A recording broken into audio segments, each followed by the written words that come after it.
دارالافتاء جامعہ نعیمیہ، جس کے محتمم ہیں مفتی منیب الرحمان صاحب حفظہ اللہ تعالی، جو بریلوی مکتب کے مفتی اعظم ہیں ایٹ لیسٹ پاکستان میں، انڈیا کے لوگ بھی ان کو مانتے ہیں۔ انہوں نے ایک فتویٰ جاری کیا ہے چشتی رسول اللہ سے متعلق، الحمدللہ۔ اس کانٹیکسٹ میں سب سے پہلے تو میں مبارکباد دوں گا اپنے تمام سٹوڈنٹس کو، خواہ وہ مرد ہیں یا عورتیں ہیں، جنہوں نے بھی بڑے اخلاص کے ساتھ پچھلے 10 سالوں میں محنت کی اور ہماری ویڈیوز کی آواز کو پوری دنیا میں پہنچایا، جس کی وجہ سے یہ لوگ مجبور ہوئے کہ یہ فتویٰ جاری کریں۔ تو پہلا کریڈٹ اس کا اگر جاتا ہے کسی کو تو وہ ہمارے سٹوڈنٹس کو جاتا ہے، کیونکہ آپ کو یاد ہوگا کہ آج سے آلموسٹ 10 سال پہلے 23 فروری 2013 کو میں نے اپنی وہ ویڈیو ریکارڈ کروائی تھی، مسئلہ نمبر 71B، انڈیا اور پاکستان کے بزرگوں کی 19 گستاخانہ عبارات کا تحقیقی جائزہ۔ اس میں میں نے دیوبند اور بریلوی اور ایک آدھ حوالہ اہل حدیث کے حوالے سے بھی ہے، کیونکہ وہ کامن بزرگ ہیں دیوبند اور اہل حدیث کے، ان کے بزرگوں کی گستاخانہ عبارتیں ہائی لائٹ کی تھیں، اور بڑے احترام کے ساتھ صرف عبارتیں نقل کرنے کے بعد قرآن و سنت سے جو اوریجنل نظریہ ہے وہ بتایا تھا۔ اس کے بعد فتویٰ کسی پہ نہیں لگایا تھا، اور وہ بیسیکلی میرا ایک ریسرچ پیپر تھا، اندھا دھند پیروی کا انجام۔ اسی کو میں نے ویڈیو کی شکل میں ریکارڈ کروایا تھا 23 فروری 2013 کو۔ آج 24 دسمبر 2023 ہے، یعنی آلموسٹ آپ سمجھ لیں یہ 11 سال ہونے والے ہیں، 10 سال سے تو زیادہ ہی بنتا ہے۔ 18 دسمبر 2023 کو، یعنی آلموسٹ 6 دن پہلے، یہ فتویٰ مفتی منیب الرحمان صاحب کے مدرسے سے نکلا،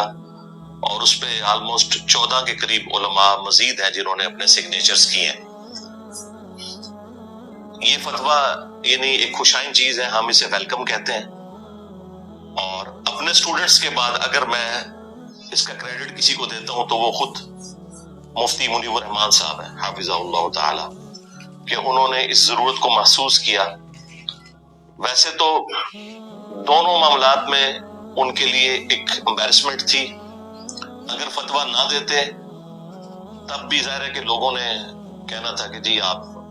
قرآن و سنت کے علم بردار ہیں اور آپ کے سامنے واضح کفری عقائد آ رہے ہیں۔ دوسری طرف تو آپ کے بزرگ جو ہیں وہ تھانوی رسول اللہ کے حوالے سے اور باقی معاملات کے اندر اسام الحرمین میں احمد بریلوی صاحب نے المتوفہ 1340 ہجری بمطابق 1921 ان کی ڈیتھ ہوئی، تو انہوں نے جو گستاخانہ عبارتیں دیوبند حضرات کی ہائی لائٹ کی تھی اور ان عبارات کے اوپر فتوے دیے تھے، تو یہ جب آپ کے اپنے گھر میں ایسی چیز نکلی ہے تو آپ لوگ خاموش کیوں ہیں؟ تو یہ فتویٰ آپ یہ نہ سمجھیں کہ انہوں نے خوشی سے دیا ہے، یہ مجبوراً دیا ہے، ان کی مجبوری ہے۔ اچھا، فتویٰ دے کر بھی ان کو نقصان ہوا ہے، لیکن وہ نقصان کم ہے۔ نقصان کیا ہوا ہے کہ اب وہ جب ان کے فتوے کو اپلوڈ کیا انہوں نے تو نیچے لوگوں نے کمنٹس کیے ہوئے تھے، نیو اعلیٰ حضرت انجینئر محمد علی مرزا۔ ظاہر ہے ہم نے تو اعلیٰ حضرت کے نامکمل مشن کی تکمیل کی ہے۔ اعلیٰ حضرت کو صرف دوسرے